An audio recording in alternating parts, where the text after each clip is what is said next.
The Nachrichten-Abteilung, also known as N, was the naval intelligence department of the German Imperial Admiralty Staff or Admiralstab.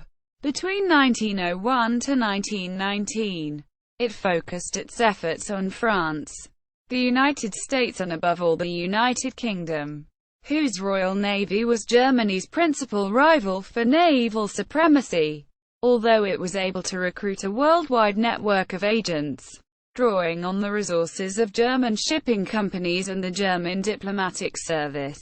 The organization's effectiveness was limited by rivalries within the Imperial German Navy and competition with the German Army's intelligence department. Its activities had little practical impact on the course of the First World War, and it was dissolved in 1919 after Germany's defeat in the war. Establishment. After the Admiralstab was established in 1899, its chief, Vice Admiral Otto von Diedrichs, sought to establish a naval intelligence department. He petitioned Kaiser Wilhelm II in January 1900 to approve the project. Although the Kaiser approved, Diedrichs' plans were blocked by Admiral Alfred von Tirpitz of the German Imperial Naval Office, with whom he had previously clashed over plans to expand the authority of the Admiralstab. Tirpitz simply declined to answer Diedrichs' request for funds, prompting the latter to approach the Kaiser again in January 1901. Diedrichs presented a memorandum arguing that without an intelligence staff it would be impossible for the Navy to develop contingency plans for war. It needed to focus on Germany's most likely naval enemies, France, the United Kingdom and the United States, but currently had only limited means for gathering intelligence, including reviewing newspaper reports and utilizing naval attaches as a source of information. The Navy needed to have its own dedicated intelligence staff, modeled on the German Army's Abteilung IIIB. Diedrichs asked for 4 staff to man the new department, 1 staff officer to serve as its head, with 1 lieutenant commander as assistant, 1 more officer off active duty to carry out confidential work such as couriering, correspondence, and paying agents, and a cartographer who could double as a photographer. It would need an annual budget of 150,000 marks a year. The Kaiser again approved the proposal and directed the Naval Office to implement it. But Tirpitz continued to obstruct Diedrichs, this time by reducing his budget from the requested 150,000 marks to only 10,000.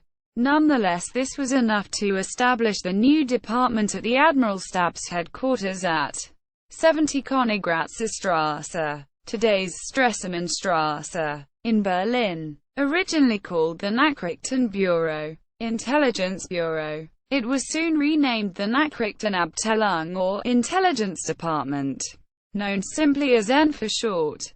Organizational structure and growth. The department soon grew in size to 4 members. Despite Tirpitz's continued obstructions, it had 3 heads during its 18 years in existence. Its first director was Commander, later Naval Captain, Arthur Tapken, whose qualifications may have been burnished by the fact that he was married to an Englishwoman. Tapken was succeeded around March 1914 by Frigate Captain, later Naval Captain, Walter Isendal, who was replaced in turn by Naval Captain Paul Ebert in February 1918. The director of N customarily signed documents with the capital N and the first letter of his own name. Within N, duties were divided between several subdivisions. The most important was the Overseas Intelligence Gathering Division, NI, which was managed from 1913 to 1919 by Commander, later Naval Captain, Fritz Prieger. Secretarial responsibilities were managed by Naval Lieutenant Georg Stammer, who handled correspondence for N and NI and also worked for naval counter-espionage. More branches were added during the First World War, when N grew hugely in size. although its numbers are not recorded in the surviving German archives of the period. It certainly employed hundreds of staff at the very least. Its army counterpart employed over 1,100 people at its peak in 1918. One of those employed by and in a minor position was Wilhelm Canaris, who rose to become head of the Abwehr, the Third Reich's military intelligence service. A naval counter-espionage agency called G. for Gegenespionage, a counter-espionage, was spun off from Men, under the authority of Paul Ebert, who was to become Men's director in 1918. A sabotage branch called NIV was established within N in the spring of 1916. Operating under the cover of a commercial agency, N operated in a significantly different fashion from its great rival, the British Secret Service Bureau, which later divided to become MI5 and MI6. It was directly integrated into the Admiralstab and recruited exclusively from the Imperial Navy. In contrast to its more independent and less military-oriented British counterpart, rather than pursuing careers in the organization, its staff would serve stints of a few years in N before rotating back out into mainstream naval careers. After Tapken left N in 1914, for instance, he continued working for the Admiralstab in various capacities and was promoted to Rear Admiral. During the war, targets and agents. The primary target of N was the British Royal Navy, the largest and most powerful navy of the time. From its establishment in 1901, it sought to recruit a network of agents around the world to observe the movement of foreign warships, which in practice meant principally British ships.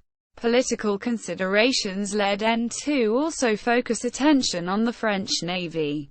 The organization recruited two types of agents: Berichterstatter, BEs, or reporters, and Vertrauensmänner, VMs, or confidential men. BEs were originally intended to gather intelligence on foreign naval movements, while VMs were to help supply German warships in wartime. The commanders of individual German battleships were responsible for recruiting agents in each of their ports of call. To protect agent networks, all communications with BEs were routed exclusively through main correspondence. Hauptberichterstatter or HBEs, who were responsible for providing them with codes, wireless telegraphs and other secret communications equipment during periods of international tension or war. Recruiting agents was not straightforward for N. It sought to recruit reserve German army officers working abroad, but this resulted in complaints from the army and only produced a few recruits. Though this exercise did make it possible for N to recruit more agents during the war, its army intelligence counterpart, Abteilung IIIB, was of little help. The two agencies viewed each other as rivals and were reluctant to share information or assets. The various German steamship companies, especially the Hamburg-America Line, HAPAG, provided a valuable source of recruits. Shipping employees were regarded as ideal candidates for recruitment. They were widely traveled, often expert in naval matters, and were stationed across the world. Their companies were happy to cooperate as they looked forward to receiving valuable naval contracts, while the employees themselves would enjoy exemption from conscription so that they could continue to work as naval intelligence agents. The German agent Karl-Heinz Lodi, who spied in the UK in the early months of the First World War, was one such example of a shipping employee who had been recruited as an operative. One of the most active N spy handlers during World War I was Hilmar Dirks. Based in Rotterdam in the neutral Netherlands, he recruited several spies for espionage trips into Great Britain. They include Dutch sailors Heike Janssen and Willem Roos, who were both arrested in Great Britain and executed in the Tower of London, as well as Ernst Valdemar Mellon, Augusto Alfredo Roggen and Irving Guy Rees, as citizens of neutral states as the Netherlands. Sweden, and the United States. They could travel freely to the United Kingdom. They produced no significant intelligence. Dieck's involvement in recruiting Dutch citizens led to his arrest by Dutch police in June 1915.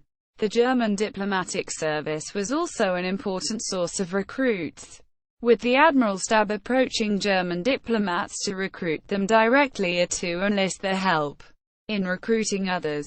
The German Foreign Ministry had reservations about this activity, as it feared the consequences for its reputation if it became known that its diplomats were working for the Navy. But by 1911 it had thrown its support behind the Navy's efforts to recruit agents, operational activities and demise.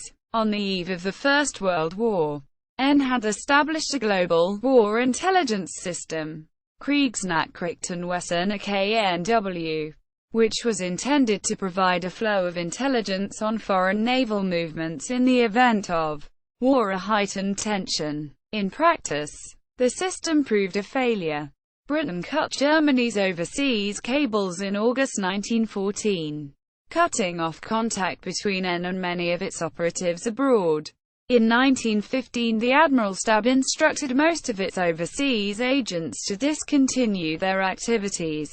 In addition, the German Navy's operational plans changed so frequently that it made it almost impossible to undertake long-term intelligence gathering. These limitations meant that N's activities made little impact on the outcome of the war. The Treaty of Versailles in 1919 prohibited Germany having any intelligence organization whatsoever. As a result, N was dissolved, with Fritz Prieger, its former head of foreign intelligence gathering, in charge of the winding up of the agency.